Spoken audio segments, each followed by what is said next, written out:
इच्छा, आशा, अपेक्षा, आकांक्षा, यही सब मानव समाज के चालक होते हैं। नहीं,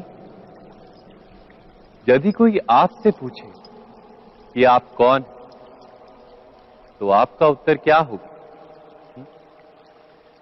विचार कीजिए।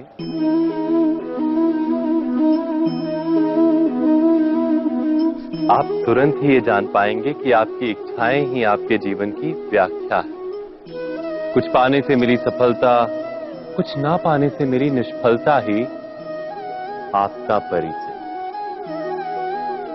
अधिकतर लोग ऐसे जीते हैं कि स्वयं भीतर से मरते रहते हैं, किंतु अपनी इच्छाओं को नहीं मार पाते। इच्छाएं उन्हें दौड़ाती हैं जिस प्रकार मृग तृष्णा मृग को दौड़ाती। परंतु इन्हीं इच्छाओं के गर्भ में ही ज्ञान का प्रकाश भी। कैसे? जब इच्छाएं अपूर्ण रहती और टूटती, तब वहीं से ज्ञान की किरण प्रवेश करती है मनुष्य के हृदय। ना, ये कथा नहीं है केवल इच्छाओं के संघर्ष की, नहीं है केवल महत्वाकांक्षाओं से जन्म लेने वाले भयावह रक्तपात। ये कथा है इच्छाओं के गर्भ से उदित होते हुए ज्ञान की।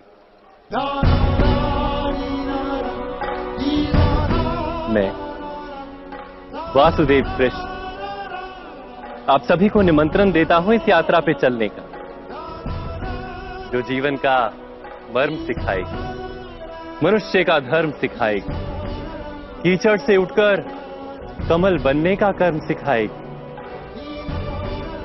और इस यात्रा का नाम है महाभारत।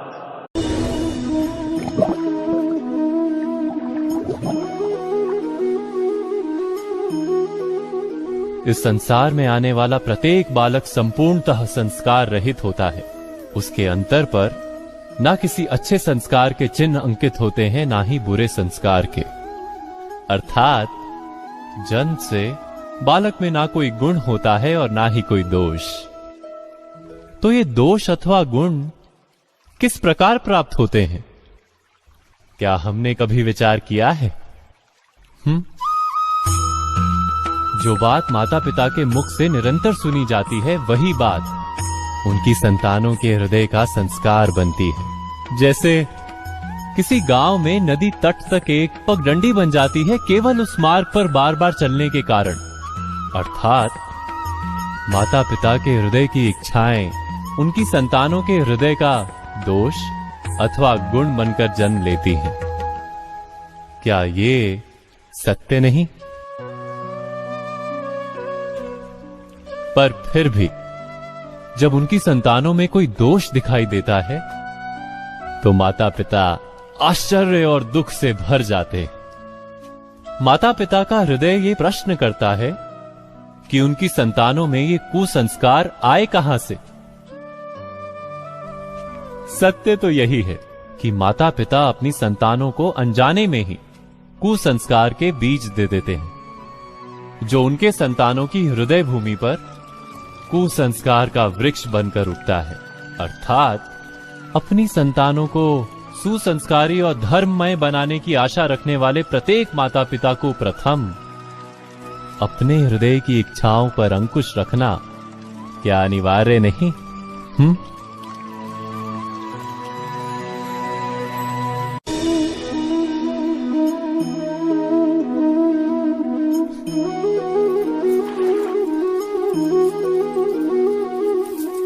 पिता सदा ही अपने संतान के सुख की कामना करते हैं, उनके भविष्य की चिंता करते रहते हैं।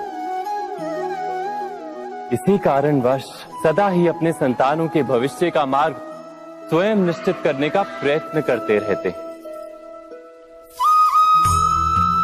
जिस मार्ग पर पिता स्वयं चला है, जिस मार्ग के कंकर पत्थर को स्वयं देखा है, मार्ग की छाया, मार्ग की धूप को स्वयं जाना है, उसी मार्ग पर उसका पुत्र भी चले, यही इच्छा रहती है हर पिता की।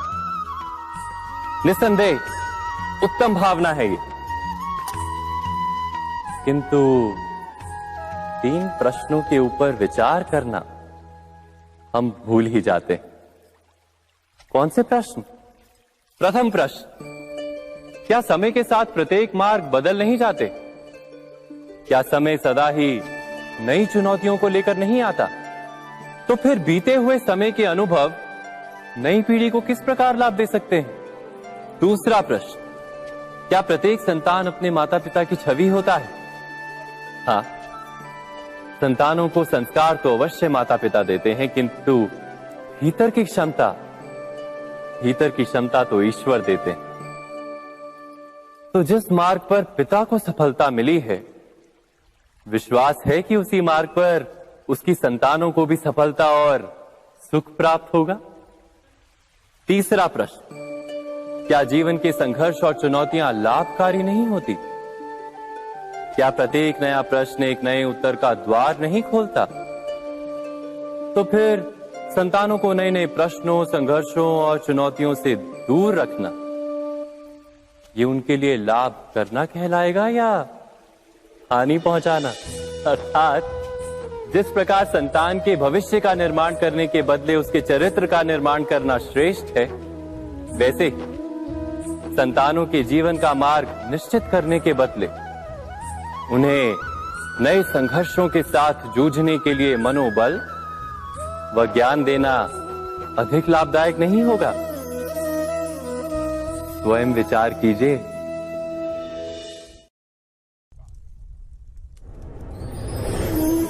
पूर्वजों की इच्छा, आशा, महत्वाकांक्षा, क्रोध, बैर, प्रतिशोध, यही सब आने वाली पीढ़ी की धरोहर बनते हैं।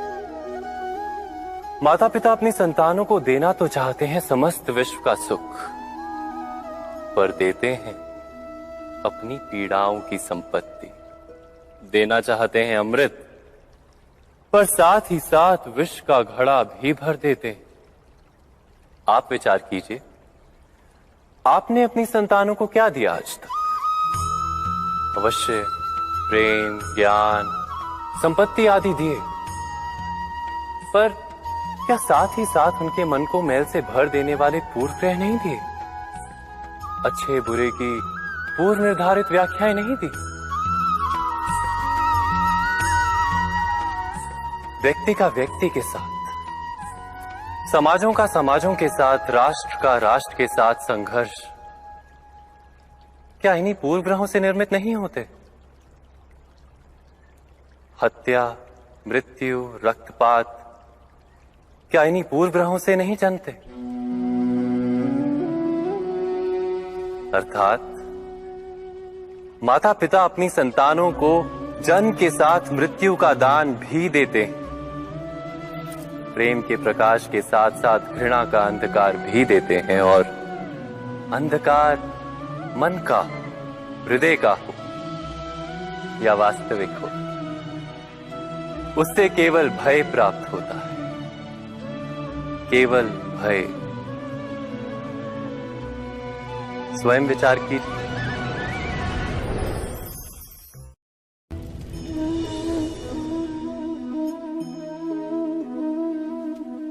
मनुष्य का स्वभाव है कि वो स्वयं को, अपने परिवार को, अपनी संतानों को अधिकतम सुख प्राप्त हो ऐसी इच्छा रखता है।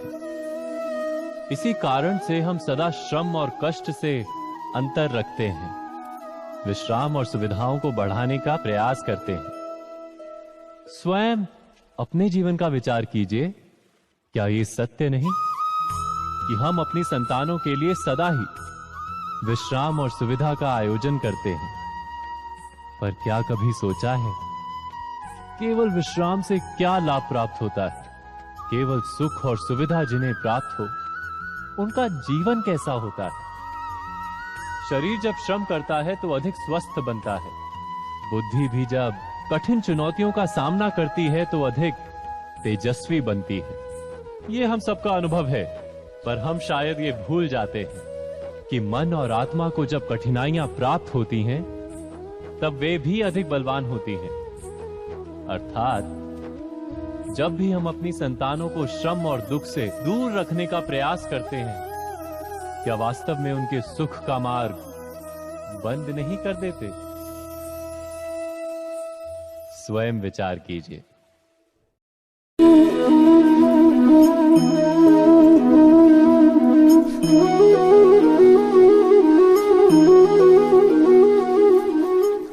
संतानों के भविष्य को सुख से भरने का प्रयत्न करना, यही हर माता पिता का प्रथम कर्तव्य होता है, जिन्हें आप इस संसार में लाएं और जिनके कर्मों से ये जगत आपका भी परिचय पाएगा भविष्य में। उनके भविष्य के सुख की योजना करने से अधिक महत्व और हो भी क्या सकता है। किंतु सुख और सुरक्षा, क्या ये मनुष्य के कर्मों से प्राप्त नहीं होते?